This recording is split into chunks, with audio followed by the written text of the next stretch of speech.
പിന്നെ അത് കഴിഞ്ഞൊരു അവിടെ തന്നെ ഒരു ലോക്കൽ റിയാലിറ്റി ഷോ ഉണ്ടായിരുന്നു, ഷാബാൻ നിലാവ് എന്ന് പറഞ്ഞിട്ട്. അപ്പൊ അന്ന് എനിക്ക് 10 വയസ്സ്.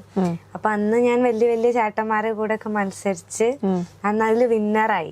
പട്ടുമാലിന് വരണ മുമ്പേ നമ്മുടെ നാട്ടിലൊക്കെ നടക്കുമല്ലോ ഒരു ദിവസത്തെ 1 ഡേ ഒരു റിയാലിറ്റി ഷോ. അപ്പൊ അതിൽ 3 റൗണ്ട് ഉണ്ടായിരുന്നു. വലിയ വലിയ ചേട്ടന്മാരും ചേച്ചിമാരും ആയിരുന്നു. അപ്പൊ അവരെ കൂടെ മത്സരിച്ച് എനിക്ക് ഫസ്റ്റ് കിട്ടി.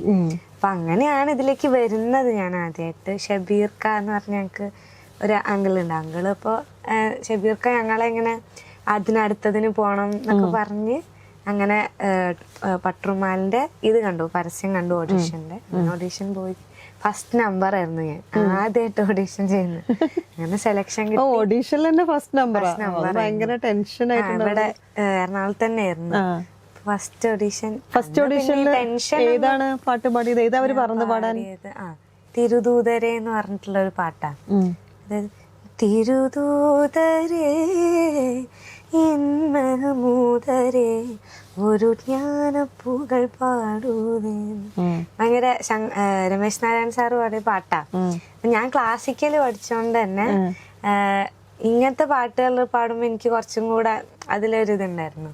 അപ്പൊ നിസാർ തൊടുപുഴ എന്ന് പറഞ്ഞ സാറാണ് എന്റെ മാപ്പിളപ്പാട്ട് ട്രെയിൻ ചെയ്തത്. അപ്പം ആദ്യമായിട്ട് മാഷ് പഠിപ്പിച്ച എന്റെ ആ പാട്ടാണ്. ആ പാട്ടിന്റെ ഞാൻ ഓഡീഷനും പാടി. എല്ലാവർക്കും ഭയങ്കര ഇഷ്ടമായി.